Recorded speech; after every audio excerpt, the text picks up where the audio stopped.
Okay, welcome to lesson number 2. How to build instant rapport with your clients within seconds. My client has to trust me. He has to believe that I can help him, that I can lead him into the state and that I can lead him to healing or change or whatever. And the best way would be that my client thought that I had a special power, the hypnotic power, to lead him, that I'm the man, I'm the hypnotist, that I am the hypnotist.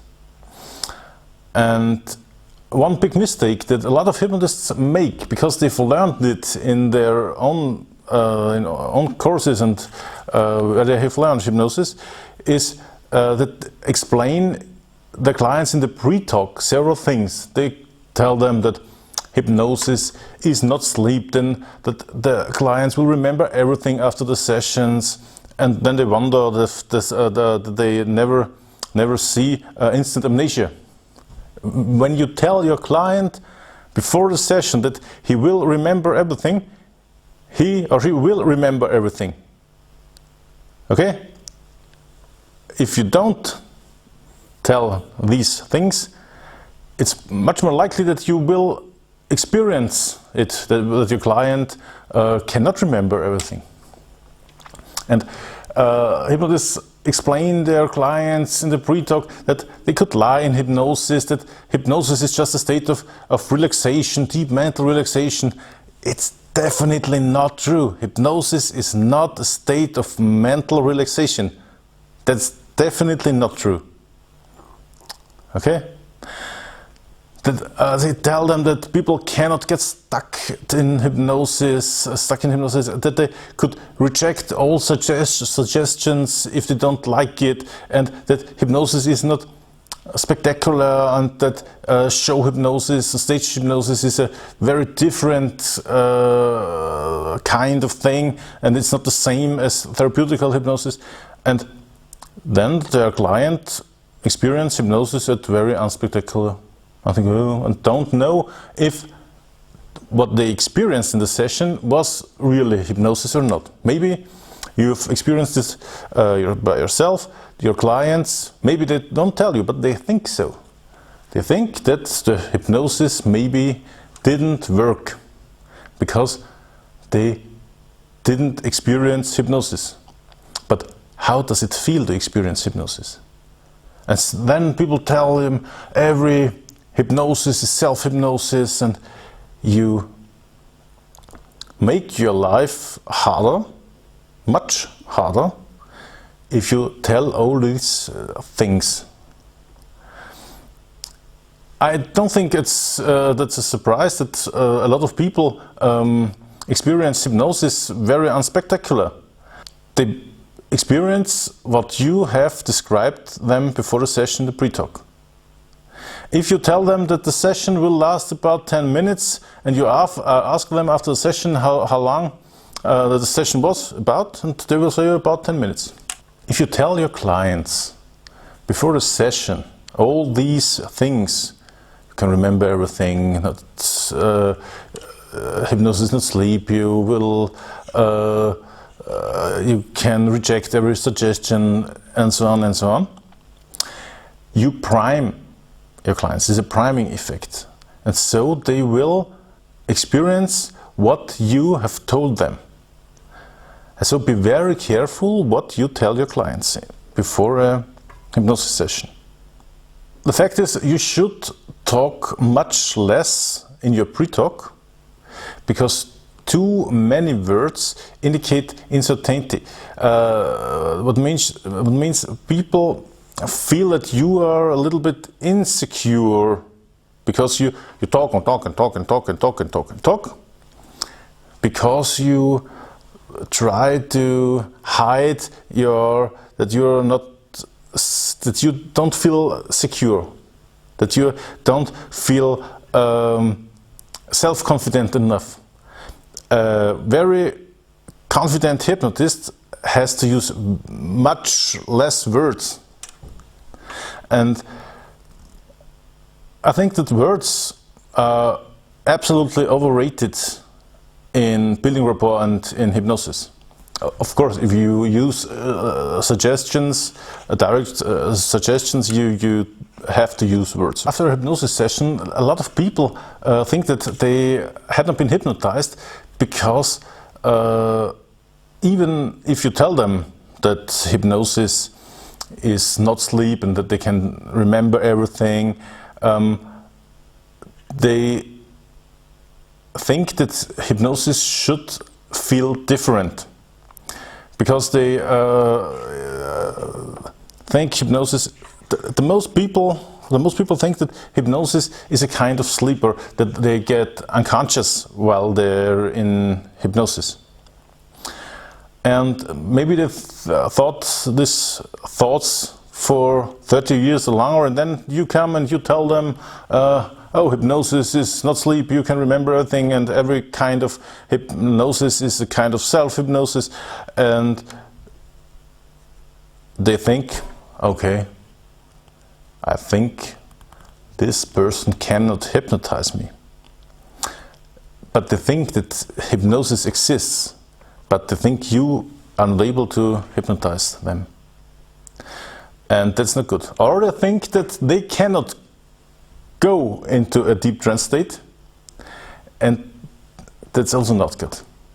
That's the reason why at the first line we try not to use too much words.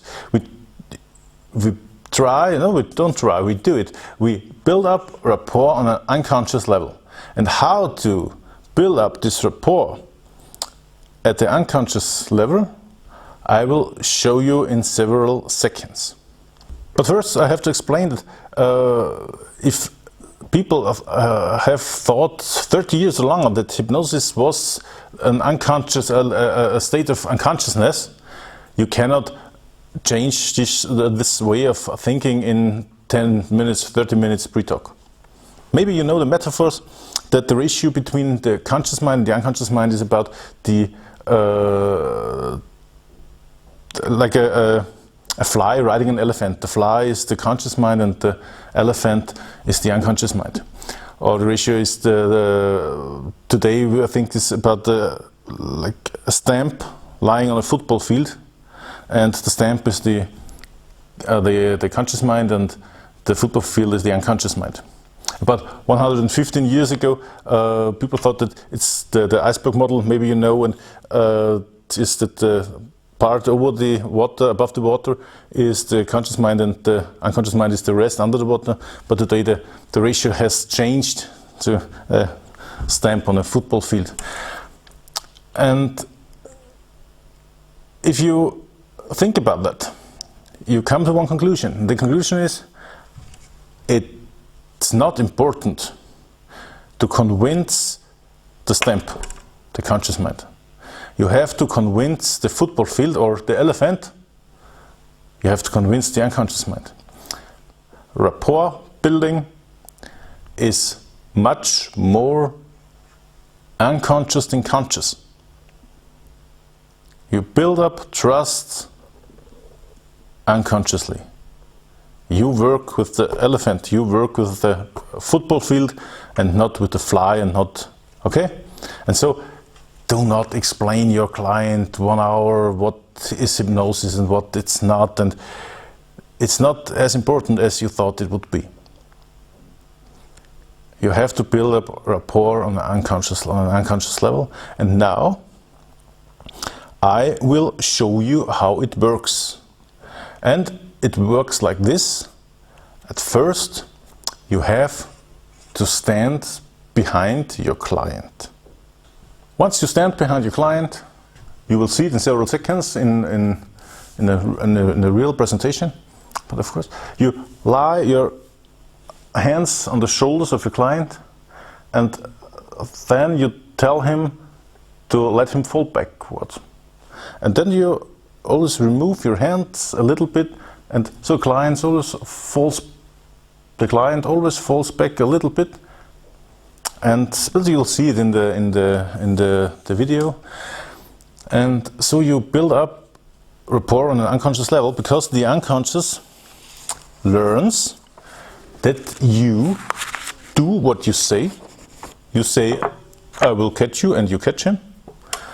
And the last step of this routine is that you put your hands on the shoulders of your client, and then at first you push him a little bit forward, and then you remove your hands slightly, still touching him, and you will see. Then you say, you feel an invisible force pulling you back, and you will see. You will also see it now in the video that he follows you backward, and this builds up rapport on an unconscious level. But look at the technique in reality now. Let yourself fall back. Okay, once again. Once again. Okay. Once again. Okay. Then close your eyes. Once again. Okay. Once again. Okay. Then close your eyes. And now an invisible force is pulling you backwards. Okay.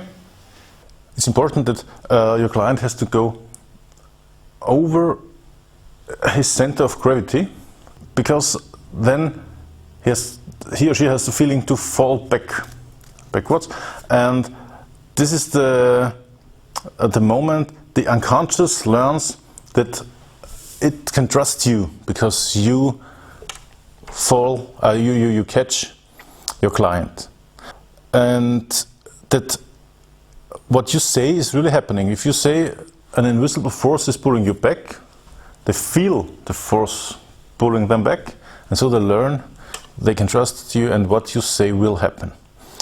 This builds up rapport on an unconscious level much more than any script or any pre-talk could do. But of course, this is only the beginning. Now your client is convinced on an unconscious level that he or she can trust you, and that what you say is going to happen. But this is the beginning, because you have to convince the conscious and the unconscious mind again and again. The whole hypnosis session is all about convincing people they can trust you and you can help them, and you are the hypnotist. Always remember one little thing: people and their unconscious minds love it to be praised. Always tell them that they are doing fine, great, very good. An unconscious mind is like a child.